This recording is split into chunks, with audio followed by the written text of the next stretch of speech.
네, 안녕하세요. 태양광 발전의 모든 것 운영자입니다. 오늘은 시공, 계약서 어떻게 작성하시는지 간단하게 얘기를 드려보려고 합니다. 제가 다니다 보니까 계약서를 한 장짜리로 간단하게 적어 놓으신 곳들이 많은데요. 물론 상호 믿고 일을 진행을 한다면 최대한 간단하게 진행을 하는 것도 괜찮습니다. 그런데 문제가 발생을 하고 나면 남는 건 계약서밖에 없습니다. 서로 믿고 업무를 진행한다라고 얘기를 했지만 차후에 문제가 발생을 한 다음에는 말이 계속 달라질 수가 있거든요. 그래서 계약서는 매우 중요한 역할을 하고, 그렇기 때문에 계약서는 최대한 꼼꼼하게 작성을 하시는 게 좋고요.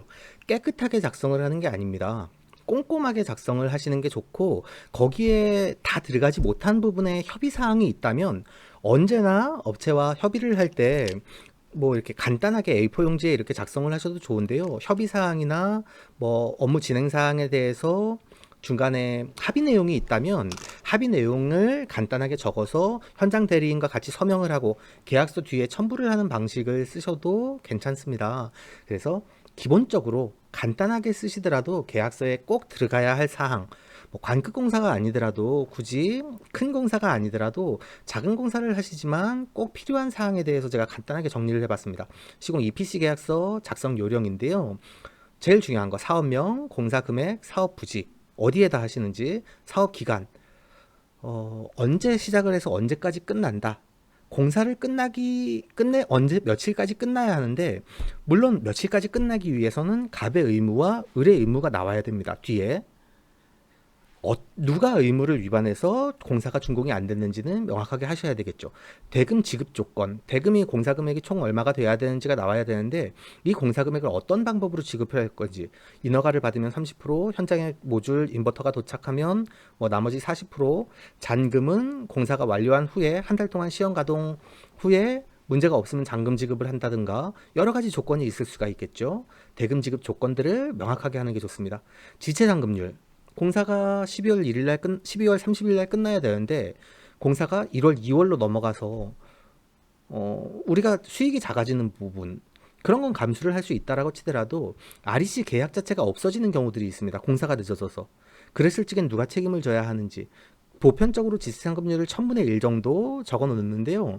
사업자가 한번 계산을 해 보십시오. 어느 정도가 돼야 내가 손해율이 없어지는지. 분양 계약서도 마찬가지입니다. 분양 계약서도 한 장짜리 가져와서 계약했다라고 얘기를 하시던데, 조심해야 될 부분에 대해서는 명확하게 좀 해놓으시는 게 좋습니다. 계약 이행 보증 또는 성급금 나간 부분에 대해서 어떻게 처리를 할 건지, 또 하자 보증률, 하자 보증 기간은 어떻게 할 건지, 모듈이랑 인버터는 품질 보증서로 대체한다. 전기 공사, 구조물 공사는 하자 보수를 3년 동안 하고 이런 것들, 그런 부분에 대해서 세세하게 명시를 하셔야 되겠죠. 두 번째 나와야 될 것들이 갑의 의무와 을의 의무를 명확하게 해야 됩니다. 그래야 차후에 문제가 발생했을 때 갑이 잘못했는지 을이 잘못했는지를 분간을 할 수가 있겠죠. 업무의 책임 범위도 매우 중요합니다. 시공업체가 다 알아서 해준대요 라고 얘기하시는 분들이 많은데, 다 알아서 해준다 해놓고 개발행위 준공 안 된 것들, 시공회사는 사용점검사만 받고 빠지면 되다 보니까 개발행위는 당연히 사업자의 몫입니까? 아니면 시공업체에서 개발행위 준공까지 같이 해주는 겁니까? 아니면 RPS 입찰까지 들어가 줍니까? RPS 입찰을 몇 번을 들어가 줍니까? 150원엔 170원엔 무조건 선정이 됩니까? 그러면 선정이 안 된다면 누구 책임입니까? 당연히 이런 것들은 사업자가 책임을 져야 되는 부분이지만, 어떤 부분을 어떻게 진행을 할 건지, 어떻게 책임 범위를 가져갈 건지에 대해서 세세하게 정리를 해 놓으시는 게 좋습니다. 권리 양도를 하게 되면 어떤 기준으로 권리 양도를 해야 되는지, 현장에 계약서 쓰고 난 다음에는 사장님이 현장에 와보는 경우들은 거의 없고요. 현장에 공사 감독이나 현장 대리인들이 있는데, 이 부분을 어떻게 선임을 할 건지, 문제가 발생했을 때 어떻게 교체를 요구할 수 있는지에 대해서 정리를 해 놓는 게 좋습니다. 재료의 검사 및 수량,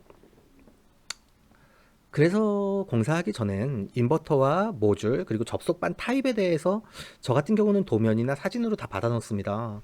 현장에 들어오는 제품들이 내가 약속했던 제품이 아닐 경우들도 있을 수 있고요. 구조물의 도면이 바꿔질 수도 있고, 구조물의 중량이 낮아질 수도 있고, 구조물의 가격들을 평가하기가 상당히 어려운 경우가 많은데, 구조물의 가격은 중량으로 비례합니다. 제작비도 중량이랑 비례하고 도금비도 중량이랑 비례하다 보니까 구조물의 중량이 얼마나 들어가는지가 매우 중요한 사항이다. 그래서 도면을 첨부해서 계약서에 부속 서류로 만드시면 되거든요. 계약서 뒤에 필요한 서류들을 다 첨부를 하면 됩니다.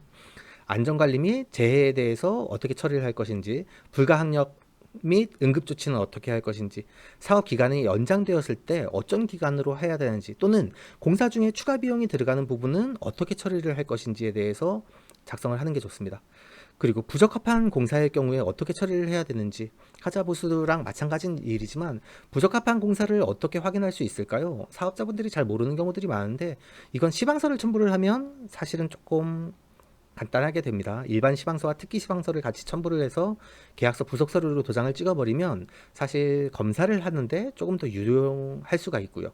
검사 및 인도의 조건, 설계 변경으로 인한 계약금 조정 시 어떻게 협의할 것인지 정확하게 하는 게 좋겠죠.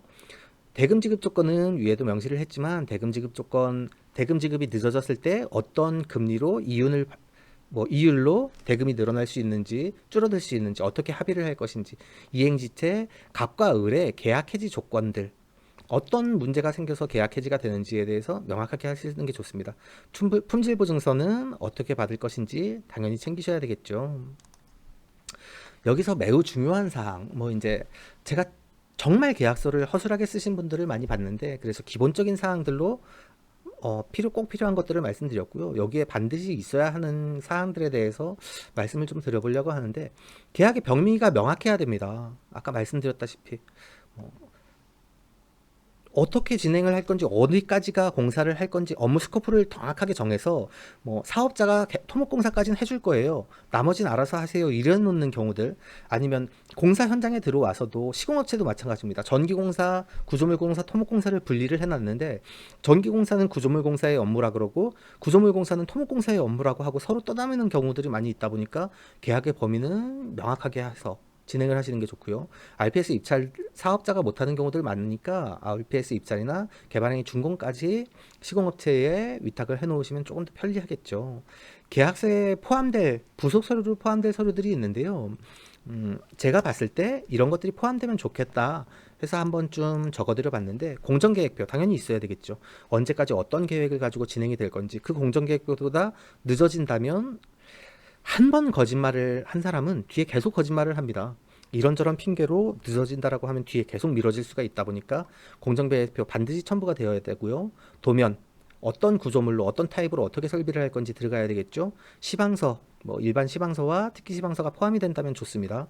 내역서, 기자재에 대한 사양이나 내역이 반드시 들어가야 되겠죠. 어느 모듈을 사용할 건지, 어떤 인버터를 사용할 건지, 당연히 협의에 따라 변경할 수도 있겠지만 계약하는 시점에 어떤 기준을 가지고 이 금액이 나와서 계약을 하는지는 명확하게 해두실 필요가 있겠죠. 그리고 책임 범위를 명확하게 해야 됩니다. 시공업체에서 저희가 다 알아서 해드릴게요, 금융도 알아서 해드리고 인허가도 알아서 해드릴게요, 개발행위 문제 없습니다, 한정 대통령계 지금 용량 없는데 저희가 다 알아서 할 겁니다 라고 얘기를 하지만 그렇지 않습니다.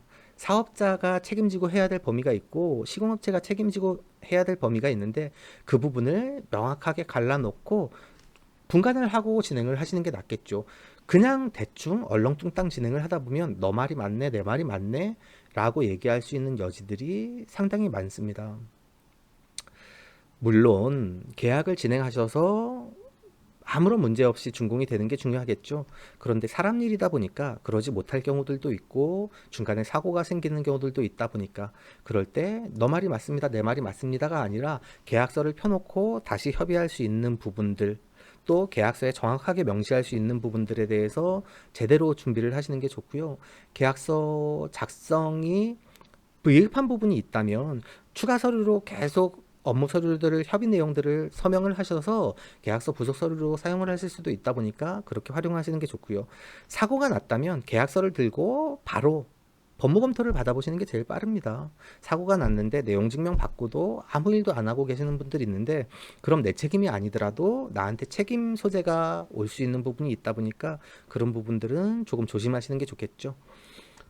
간단하게 정리해 드렸지만, 제가 계약서도 일반 계약서 내역들을 좀 공개를 해드리면 좋겠지만 너무 부실하게 계약하시는 분들이 있다 보니까 기본적으로 꼭 챙기셔야 할 것들에 대해서 정리를 한번 드려봤습니다. 피해 없이 안전한 성공적인 상업 발전 이루시길 바라겠습니다.